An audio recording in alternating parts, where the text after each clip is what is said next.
اعوذ باللہ من الشیطان الرجیم بسم اللہ الرحمن الرحیم رب اشرح لی صدری ویسر لی امری واحلل عقدۃ من لسانی یفقہوا قولی. ڈیئر اسٹوڈنٹس، میرا نام نادر شاہ ہے اور میں آپ کا نیو لیکچرر پاکستان اسٹڈی ہوں.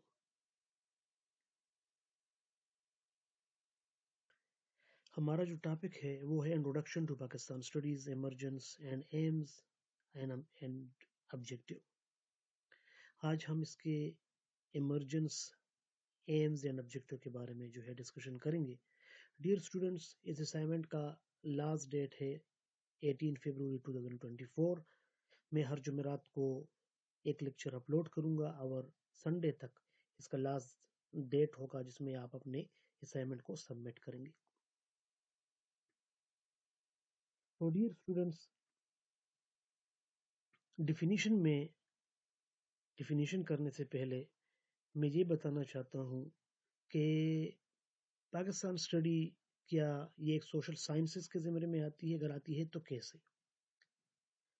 پہلے تو ہمیں یہ جاننا چاہیے کہ سوشل سائنسز ہے کیا چیز اور یہ کیوں سوشل سائنسز کے زمرے میں آتی ہے. دیکھیے، سائنسز میں جو ہے وہ ریسرچ ہوتی ہے اور اس کے ریسرچ کے بنیاد پر اور جو تجربات ہوتے ہیں، جو مشاہدات ہوتے ہیں، ان تجربات اور مشاہدات کے بیس پر جو علم سامنے آتی ہے تو ہم اس کو سائنس کہتے ہیں. اب جس طرح انسان کے باڈی میں ایک مرض پیدا ہوتا ہے اور اس کے کور کرنے کے لیے سائنٹسٹ سامنے آتے ہیں، کیونکہ سائنٹسٹ ڈسکور کرتے ہیں، انوینٹ کرتے ہیں نئی میڈیسن کو، اور وہ نئی میڈیسن ریسرچ کے بیس پر جو آتی ہے، وہ نئی میڈیسن جو ہے وہ کیا کرتی ہے، وہ اس مرض کا خاتمہ کرتی ہے. اب اس طرح پاکستان اسٹڈی بھی ہے، یہ بھی سوشل سائنس کے زمرے میں آتی ہے، کیونکہ ہمارا معاشرہ جس میں ہم رہتے ہیں یہ ایک باڈی کی طرح ہے اور اس میں بھی کافی زیادہ امراض پائے جاتے ہیں. اور یہ امراض کون کون سے ہیں؟ یہ امراض جو ہے غربت ہے، دہشت گردی ہے، ناخواندگی ہے، اسٹریٹ کرائمز ہیں. اب سوشل سائنٹسٹ جو ہے اب آئے گا اور اس بیماریوں کا حل تلاش کرے گا، تو اس کے لیے وہ ریسرچ کرے گا. اب ریسرچ بیس پر جو اس کے جو سلوشن نکلیں گے، تو اس لیے اس کو ہم کہتے ہیں سوشل سائنسز، کیونکہ کافی مشاہدات اور تجربات کے بعد ہمیں اس معاشرے کے مسائل کے حل کے لیے کچھ ٹپس ملے ہیں، کچھ ریسرچ ملے ہیں، تو اس لیے اس کو ہم سوشل سائنسز میں ایڈ کرتے ہیں. اب آتے ہیں کہ پاکستان اسٹڈی کی ڈیفینیشن کیسی ہونی چاہیے. تو یاد رکھے ڈیئر اسٹوڈنٹس کہ پاکستان اسٹڈی کی ڈیفینیشن جو ہے، پاکستان اسٹڈی ایک ایسا سبجیکٹ ہے جو بہت سے سبجیکٹ کو اپنے آپ میں سما لیتی ہے اور ان سب کے مجموعے کا نام پر پاکستان اسٹڈی ہم کہتے ہیں. For example geography, history, economy, اسلامیات جس میں شاہ ولی اللہ کی خدمات، اسلام کی خدمات اور اس قسم کے بہت سے اسلامی واقعات ہوتے ہیں، وہ پاکستان اسٹڈیز میں بھی ہے. مختلف ثقافت کو ہم اسٹڈی کرتے ہیں، بلوچی ثقافت کو اسٹڈی کرتے ہیں، سندھی ثقافت کو اسٹڈی کرتے ہیں، عربی کی ثقافت کو اسٹڈی کرتے ہیں. تو اس کا مطلب یہ ہے کہ ان سب کو ملیمیٹ کر کے، سب کو ملا کے، چاہے ہسٹری ہو، جیوگرافی ہو، اکانومی ہو، لا ہو، فلسفی ہو، پولیٹیکل سائنس ہو، اسلامیات ہو، ان ساری چیزوں کو ملا کر ہم جس مجموعے کا نام ہے وہ ہے پاکستان اسٹڈیز. اب آتے ہیں کہ what is behind the Pakistan study. Pakistan study کیوں بنائی گئی؟ بات دراصل یہ ہے کہ جب پاکستان بنا 1947 میں، تو پاکستان کے دو ونگز تھے، مغربی پاکستان اور مشرقی بنگال. کیونکہ اس کو پہلے مشرقی بنگال کا نام دیا جاتا تھا، اب پھر 1956 کانسٹیٹیوشن میں اس کا نام چینج کر کے اس کو بنا دیا گیا مشرقی پاکستان، جو کہ ہم 24 سال تقریباً اکٹھے رہے، اور ہمارے ان کے درمیان 1600 کلومیٹر کا جو ہے فاصلہ تھا۔ پھر 1971 میں یہ ہم جدا ہو جاتا ہے۔ اب اس میں مین فیکٹر جو تھا وہ نیشنل ڈس انٹیگریشن تھا، اس قومی نااتفاقی کی جو ہے کی وجہ سے کیا ہوا، مشرقی پاکستان ہم سے علیحدہ ہو گیا۔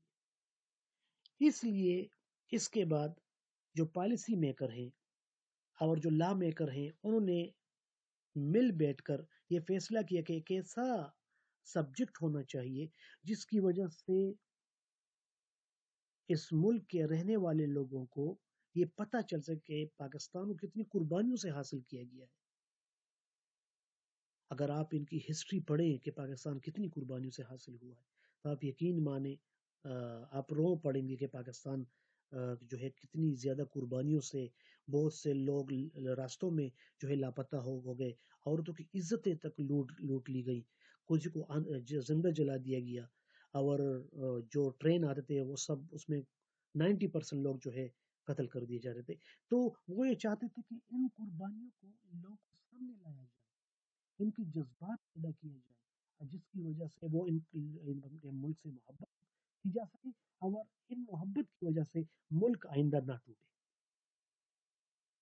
تو اس بنا پر اس ملک کے تعلیمی نصاب میں پاکستان اسٹڈی کو شامل کیا گیا۔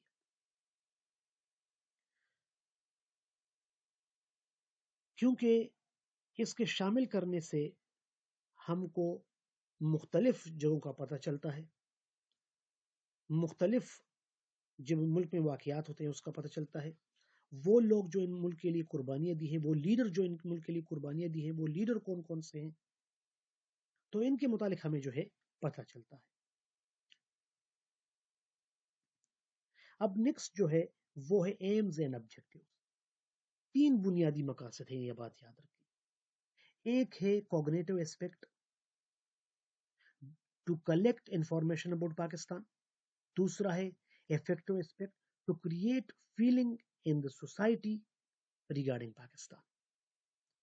نمبر 3 ہے practical aspect, main making policy on the basis of this information. اب ایک ایک کو ایکسپلین کرتے ہیں۔ کوگنیٹو اسپیکٹ دراصل ہے مطلب یہ ہے کہ ہمیں اپنے ملک کا درست علم ہونا چاہیے۔ مثال کے طور پر ثقافت، جغرافیہ، اکانومی، آبادی، رقبہ، زراعت وغیرہ جتنی بھی چیزیں ہیں، اس کے متعلق ہمیں معلومات ہونی چاہیے کہ ہمارے ملک میں یہ کتنی ہے، ہمارے ملک کا رقبہ کتنا ہے، اکانومی کیا پوزیشن ہے، جغرافیہ کیسا ہے، کون کون سے ممالک ہمارے بارڈر پر ہیں، کتنے اوشنز ہیں، کتنے جو ہے دریا ہیں، وغیرہ وغیرہ، ساری چیزوں کا ہمیں علم ہونا چاہیے۔ افیکٹو اسپیکٹ، اس کا مطلب یہ ہے کہ جب ملک کے لحاظ سے لوگ جان لیں گے تو وہ اپنے ملک سے لازمی محبت کریں گے۔ اس کے لیے یہ بہت زیادہ اہمیت رکھتی ہوگی کہ ہمارے ملک کی کتنی ویلیو ہے۔ جب ایک بہت قیمتی چیز آپ کے پاس ہوتی ہے تو آپ اس کو کھونا نہیں چاہتے، تو ملک بھی وہ ان قیمتی چیزوں میں سے ایک ہے جس کو ہم کھونا نہیں چاہتے۔ جب ان کو اپنے ملک کی ویلیو کا پتہ چلے گا تو وہ اس کو کھونا نہیں چاہیں گے، اس میں ڈس انٹیگریشن ہی نہیں ہوگی۔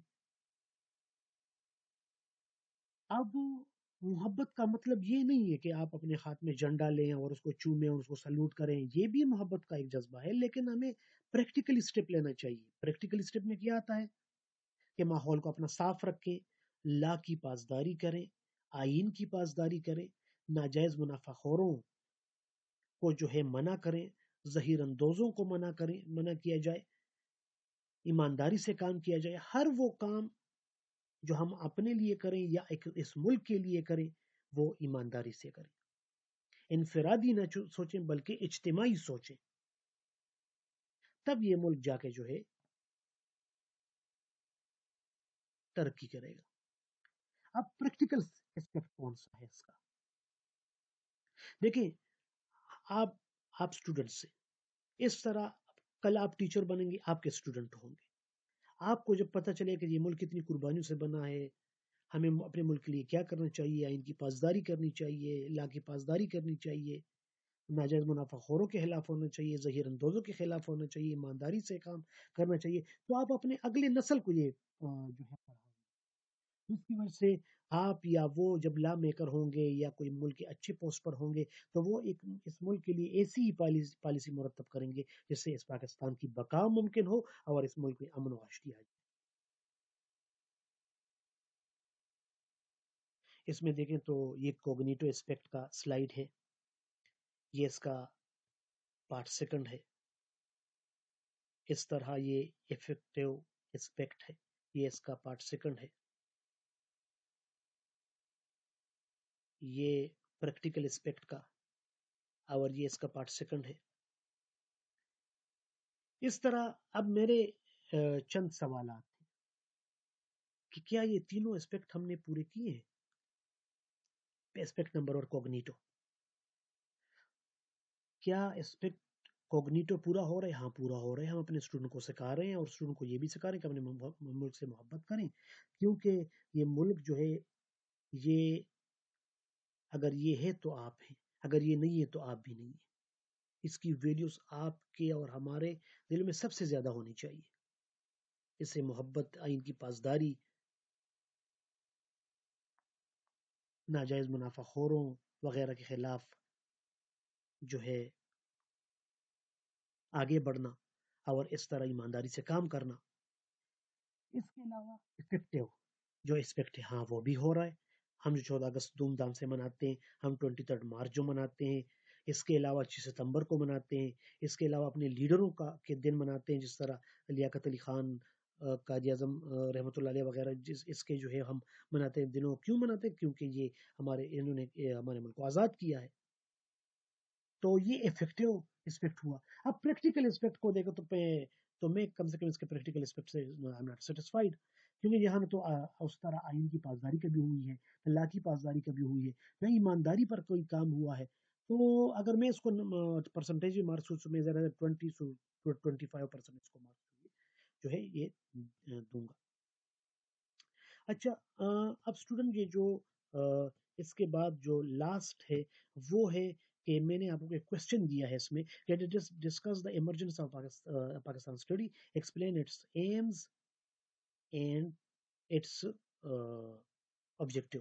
تو یہ کوشچن جو ہے اس کے لحاظ سے بنتا ہے اور یہ اپنے ساتھ جو ہے اس کوشچن کے لحاظ سے یہ یاد کیجیے گا.